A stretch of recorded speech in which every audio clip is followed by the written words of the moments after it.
कोतवाली Tanda police team द्वारा थाना टांडा पर पंजीकृत मुकदमा संख्या 283/24 धारा 331(4) 305 BNS से संबंधित 2 नफर चोरी के अभियुक्तों को गिरफ्तार।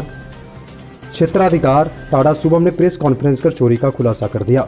आपको बताते चले कि कुलदीप पुत्र निन्नू राम, जंगजीत पुत्र सबाजीत निवासी गढ़, ग्राम पैकोलिया, थाना कोतवाली टांडा को पैकोलिया गांव के खेत से समय करीब 10:45 पर गिरफ्तार किया गया।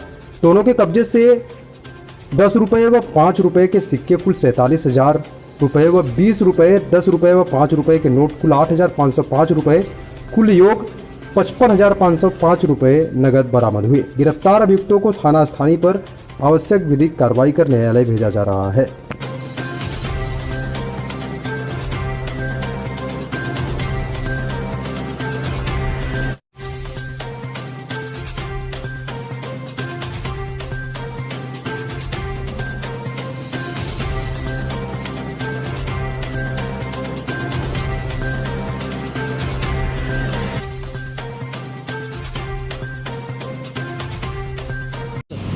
दिनांक 29/8/2024 की रात्रि को लगभग 2 बजे श्री अविनाश मौर्य जी की दुकान में, ये दुकान की स्टेशनरी की दुकान है, स्टेशनरी की दुकान से कुछ लोगों द्वारा चोरी की गई।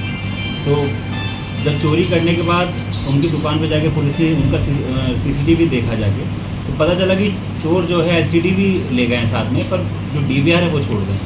तो उसके बाद DVR के माध्यम से जब अनावरण किया गया घटना का, तो पता चला कि कुलदीप जो उनकी दुकान पे काम करता था और उसका दोस्त जंगजीत, कुलदीप और जंगजीत द्वारा रात्रि में ताला तोड़ के उनकी दुकान के अंदर जाया गया और जितना भी 10 रुपये 5 रुपये के सिक्के पड़े थे, जितने भी कैश पड़ा था और LCD को लेके एक साथ वो रात्रि में लेके चले गए।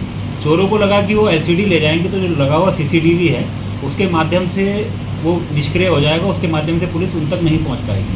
पर यहाँ यही कहा जा सकता है कि नकल में भी अकल चाहिए, तो इस कारणवश वो DVR को छोड़ दें और उसी DVR के उपयोग से कुलदीप को, जंगजीत को हमने ट्रेस किया और श्रीमान पुलिस अधीक्षक महोदय के निर्देशन में, श्रीमान अपर पुलिस अधीक्षक पश्चिमी के निर्देशन में हमने अपनी एक टीम गठित करी और टीम ने सफल अनावरण करते हुए लगभग 55,000 रुपये और एक LCD स्क्रीन बरामद की है और दोनों चोरों को आज जेल भेजा जा रहा है।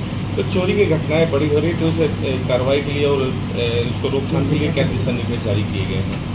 देखिए, अभी सभी क्षेत्रों में चोरी की घटनाएं बढ़ रही हैं, तो इसमें मेन रात्रि गश्त का और पिकेट का बड़ा योगदान रहता है। तो अभी हमारी कोशिश ये रहेगी आज से कि हम अभी त्यौहार की वजह से रुके हुए थे, पर रात्रि गश्त और पिकेट में हम बढ़ाएं और जितना भी हमको अराजक तत्व मिले रात्रि 11 बजे के बाद, कोई भी व्यक्ति मिले, चाहे सामान्य चाहे अराजक तत्व हो, उससे एक बार पूछताछ हो जाए और एक रजिस्टर हम कोशिश करें कि हमारे सिपाही बनाएं और पूछताछ रजिस्टर, तो जो भी सामने व्यक्ति मिल रहा है उसका नाम पता नोट हो जाएगी, रात्रि में क्यों घूम रहा है।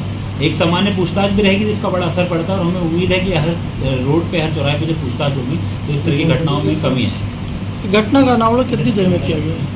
ये घटना का सकुशल अनावरण मात्र 2 घंटे में टांडा पुलिस द्वारा किया गया। जैसी सूचना मिली उसके तत्पर DVR देखा गया और तत्पर जो कुलदीप को, जंगजीत को ट्रेस करके पूरा पैसे को, पूरी LCD को रिकवर किया गया। तो सिख संगत के तत्वाधान में बड़ी संख्या में महिला पुरुष के द्वारा विशाल वाहन रैली मदन महल स्थित प्रेम नगर गुरुद्वारा से निकलते हुए कलेक्ट्रेट पहुंचा। प्रधानमंत्री के नाम कलेक्टर को ज्ञापन सौंपा गया, जिसमें जानकारी देते हुए बताया गया कि कंगना रनौत की आगामी फिल्म इमरजेंसी में सिख समुदाय के बारे में गलत तथ्य पेश कर उनकी छवि को धूमिल करने का प्रयास किया जा रहा है।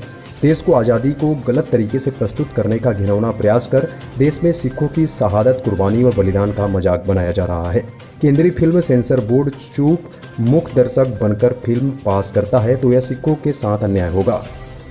सिख जब भी देश में कहीं भी आपदा आई अपनी जान को जोखिम में डाल दूसरों की जान बचाते हैं। भारतीय फिल्म सेंसर बोर्ड द्वारा सिखों को बदनाम करने वाली इमरजेंसी फिल्म को मंजूरी देते समय सिखों की भावनाओं का ख्याल नहीं रखा गया है। सिख इतिहास की तोड़ मरोड़ कर पेश करने वाली इस फिल्म से सिख समाज की भावनाएं आहत हुई हैं। हम इस फिल्म में सिख समाज के खिलाफ फिल्माए गए सभी दृश्यों का पुरजोर विरोध करते हैं।